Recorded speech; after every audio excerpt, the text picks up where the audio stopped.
લક્ષ્ય ન્યૂઝ, એક નજર, એક લક્ષ્ય. થોડા સમય અગાઉ ઓગળથી થડી ખાતે ઠાકોર સમાજની ભવ્ય મિટિંગ યોજવામાં આવી અને મેઇન 16 મુદ્દાઓ પર ચર્ચા વિચારણા કરવામાં આવી. ત્યારે ખોટા ખાલી ખર્ચાઓ અને વધુ પડતા ખર્ચાઓ અને બંધારણ માટે ઠાકોર સમાજમાં રાજકીય આગેવાનો, કાર્યકરો, યુવા ભાઈઓ બહેનો, ઠાકોર સમાજમાં હજારોની સંખ્યામાં લોકો ઉપસ્થિત રહ્યા અને સૌ કોઈ આ બંધારણનું પાલન પણ કરવામાં આવ્યું. ત્યારે થોડા દિવસ પહેલા ડીસા તાલુકાના ઝાપડિયા ગામમાં 2 કલાકારો ડબ્બર ઠાકોર અને ડીસા તાલુકાના ઝાબડિયા ગામમાં 2 કલાકારો ગબ્બર ઠાકોર અને અર્જુન ઠાકોર દ્વારા બંધારણ તોડવામાં આવ્યું. ઝાબડિયા મુકામે ગબ્બર ઠાકોર અને અર્જુન ઠાકોર દ્વારા ગામમાં લાઇટ ડીજે વરઘોડો કાઢવામાં આવ્યો. પછી સોશિયલ મીડિયા દ્વારા વિડીયો વાયરલ થતા મામલો મેદાને ચડ્યો. સમાજના લોકોએ તાત્કાલિક ઝાબડિયા ગામે મીટિંગ બોલાવી કલાકાર ગબ્બર ઠાકોર, અર્જુન ઠાકોરને 1 વર્ષ માટે સમાજની બહાર કરવામાં આવ્યા. ત્યારબાદ ગુજરાતી ફિલ્મ સ્ટાર વિક્રમભાઈ ઠાકોર અને ગબ્બર ઠાકોર, અર્જુન ઠાકોરે જણાવ્યું કે ડીજે તો હવે વાગશે. મામલો સમગ્ર ગુજરાત રાજ્યમાં મામલો હિબકે ચડ્યો હતો. ત્યારે આજરોજ બાબર મુકામે બનાસકાંઠા સાંસદ ગેનીબેન ઠાકોર, ગુજરાત રાજ્યના મંત્રી સ્વરૂપજી ઠાકોરના અધ્યક્ષસ્થાને એક મહત્વની બેઠક બોલાવવામાં આવી. કાર્યક્રમને દીપ પ્રાગટ્ય કરી ખુલ્લો મૂકવામાં આવ્યો. અલગ અલગ 3 મુદ્દાઓ પર ચર્ચા કરવામાં આવી. બાબર સહિત તાલુકાના દરેક ગામોની દારૂબંધી કરવા બાબત, બાબર ખાતે આવેલ ઠાકોર સમાજની દિયોદર 3 રસ્તાવાળી જમીન બાબત, ઠાકોર સમાજના બંધારણ અમલ માટે તાલુકા અને ગ્રામ્ય સમિતિ બનાવવા બાબત. કાર્યક્રમમાં બાબર, વાવ, સુઈ, તગામ તાલુકા ઠાકોર સમાજના સમગ્ર આગેવાનો, કાર્યકરો, યુવાનો, એજન્ટા તેમજ સમાજમાં ભાઈઓ બહેનો મોટી સંખ્યામાં ઉપસ્થિત રહ્યા અને તમામ એજન્ટોને ધ્યાનમાં રાખી ઠાકોર સમાજના લોકોએ જાહેર આમંત્રણ આપવામાં આવ્યું અને સાંસદ ગેનીબેન ઠાકોર દ્વારા સદવિચાર ટ્રસ્ટ બાબરને ગ્રાન્ટમાંથી શેડ બનાવવા માટે 11 લાખ રૂપિયાની જાહેરાત કરવામાં આવી. અહેવાલ ગોપાલ કે પૂજારા, બાબરવાવ, થરાદ. આજે જે ચર્ચા થઈ તેમાં દારૂબંધીને લઈને વિશેષ ચર્ચા થઈ. આપે પણ ખાતરી આપી કે જો દારૂ વેચાતો હશે તો અમને કહીશું, અમે બંધ કરાવશું. આજે ગાયત્રીગર ખાતે આમ તો ઠાકોર સમાજ એક શૈક્ષણિક હેતુ ખાતે મળ્યો હતો અને એની અંદર દારૂબંધીનો પણ એક મુદ્દો આવ્યો હતો.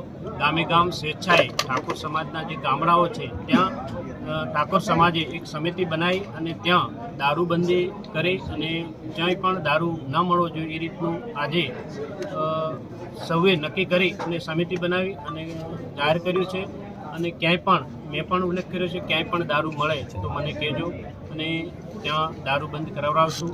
અને દારૂ એક ખોટી બધી છે, ત્યાં લોકોને ખૂબ દારૂથી લોકો ખૂબ પરેશાન થતા હોય છે. અને આજે ખાસ કરીને ઠાકોર સમાજને શિક્ષણ માટે અને શિક્ષણના હેતુ માટે જે જગ્યા વર્ષોથી પડી હતી એના નિરાકરણ માટે સમાજ ભેળો થયો હતો અને એનો અંતે નિરાકરણ આવી અને એનો નિકાલ આજે સર્વસંમતિથી સમાજે કર્યો છે. અને સમાજ અગાઉ જે પણ સમિતિ બનાવી છે એ સમિતિની અંદર નિર્ણય લઈ અને જે પણ સમાજને શિક્ષણ હેતુ માટે જે પણ કાંઈ કરવું પડે એનો યોગ્ય નિર્ણય લઈ અને સમાજ કરશે. ડીજે મામલે આપનું શું કહેવું છે કે ડીજેને લઈને અનેક વિવાદો થઈ રહ્યા છે? લોકોનું ઠાકોર સભાના કેટલાક લોકોનું કહેવું છે કે ડીજે ચાલુ પણ રહેવું જોઈએ, શું કહેશો? એમાં ડીજેની જે નિયમ બનાવ્યા છે 16 એમાં ડીજેનો નિયમ છે પ્રતિબંધનો. તો ડીજે વગર પણ પ્રસંગ આપણે કરી શકીએ છીએ. હમણાં જ મારી દીકરી અને મારી ભત્રીજીના લગ્ન થયા તેમાં અને જે સમાજના નિયમો છે નિયમો અનુસાર જ કામ કર્યું છે તો પણ પ્રસંગ સારો એવો ગયો છે અને તમામ સમાજ અભિનંદન પણ આપી રહ્યા છે કે તમે જે પ્રસંગ કર્યો છે એ ખૂબ સરસ કર્યો છે અને આવો જ પ્રસંગ હોવો જોઈએ. ક્યાંક ને ક્યાંક વ્યક્તિગત લાભોના કારણે ડીજેનો વિરોધ થઈ રહ્યો છે. બાકી સમગ્ર ઠાકોર સમાજ ડીજે ન વગાડવું એ માટે સમર્થન છે. ઓકે સાહેબ. 3 મુદ્દા હતા તેના પર આજે ચર્ચા થઈ.